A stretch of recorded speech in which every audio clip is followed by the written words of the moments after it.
Greetings! So this is another edition about recording techniques for our backstage patrons, and today I want to talk a little bit about not specifically a technical thing but the actual more creative and spiritual thing about actually recording music, because of course when you get a track you start off, Susie and I normally start off with an acoustic guitar and bass or something, perhaps a drum machine. And and you've got a very bare track, and you've got to decide what you're going to do with it. And we always do these daily updates where we're always laughing and smiling and happy and stuff. But last week, I particularly went through a very dark couple of days, because in this new track that we're doing, that we're going to be releasing on July the 3rd, you all know it's called Laid Out on Me. Never can let it go in the last one. Yeah, it's all right. They all know. I know. Well, backstage they do anyway. Exactly. But And I went through this very dark couple of days because I was trying to find a guitar part, and like the drums sometimes are quite informed. You can sort of get a groove, you can find out what the groove's going to feel like and stuff. But when it comes to actually the overall sound and the way it makes you feel, which is Starlite's department, because she always asks, how is it making me feel? And when she listens to stuff, you do, don't you, darling? I do, yeah. And what I'll do, I'll mess around for a bit, then I'll let her have a listen, and then she will come up immediately with some sort of points. Then we kind of fall out a little bit, because I want to be right and she wants to be right, and then we'll have a bit of a fall. But inevitably, she's right on this sort of spiritual thing. So I said this past dark couple of days, I was trying this guitar part. I got very, very frustrated.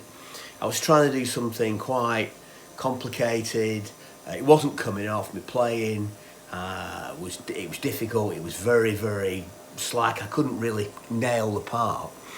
And as soon as that happens in a track, you know, what we normally do is we get Brian Eno's cards out. Just stand there. I'm just going to go and get Brian Eno's cards. So show you the death. These cards, Wow. which are that I bought Starlight for, was it a Christmas present? I can't remember, or a birthday, I can't remember now. And these cards, what you do is that you get one out and you just pick one at random, and normally it gets you out, tries to get you out of a jam. Yeah. Voice nagging suspicions. This is just one of them. Voice nagging suspicions.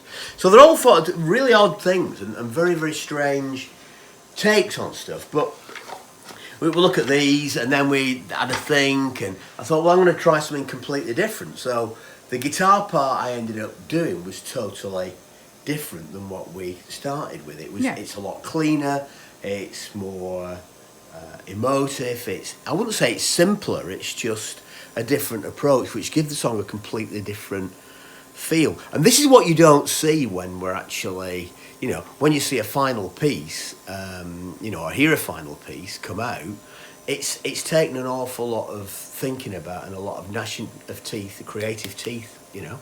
Yeah. And this, we'll do a bit of fun thing at the end here of this particular one, because it's a bit dark, that, but when I was recording, serving the song though. It's about serving. That's right, darling. So this is what we aim to do, isn't it? Really. That's right. Yeah. And it's serving the song. So the parts have got to serve the song. You listen to the melody, listen to everything else, and it's got to serve the song. You're absolutely right, and that's what I'm trying to get to.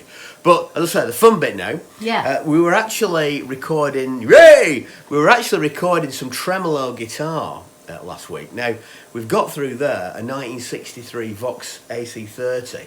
And it farts and it splutters and it going, but it sounds fantastic. So this is a little bit of the AC30. I don't know whether you can hear it. There we are. Oh, there we are. And this is on the track. And I don't know if you can hear the afterwards. You ready? A bit more coming in.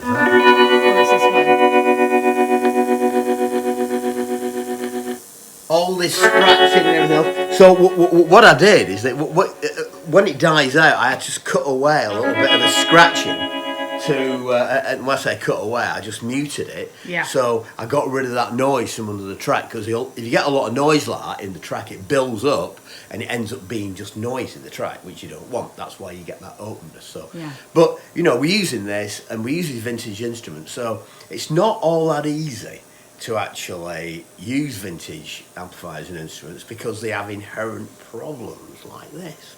But anyway, so they are a little bit about the creative process, about serving the song. And I think that tremolo serves the song, does it not, darling? It does. And there was one other thing that I remember from last week is about leaving the space. It's really easy to put lots of different instruments in. Absolutely. And the brave thing is to actually leave it naked. Out. Yeah. And I've if in watched doubt, whip it out. Exactly. But you've been going through that. I mean, it is very intense Yeah. and emotional. And that's because we care about it, because we invest in trying to tell you a story with this song, don't we? That's right. So, yeah. Anyway. I wouldn't have it any other way. Absolutely. And you're a beautiful man to work with. But it's, but last week I was in a very, very bad temper for a couple of days. and getting very irritated and stuff. Anyway. But isn't it, no pain, no gain? Well, absolutely. Yeah. So that's a little bit about the recording techniques from more of a creative sort of. I hope you enjoyed it, and we'll speak in a few days when I do the next one. So the next one, I definitely am going to do all the mic amp stuff. So I thought you were going to go for the big knob thing. No, we're not going to touch the big knob yet. The big knob will come later. Anyway, see you next time. Thank you, darling.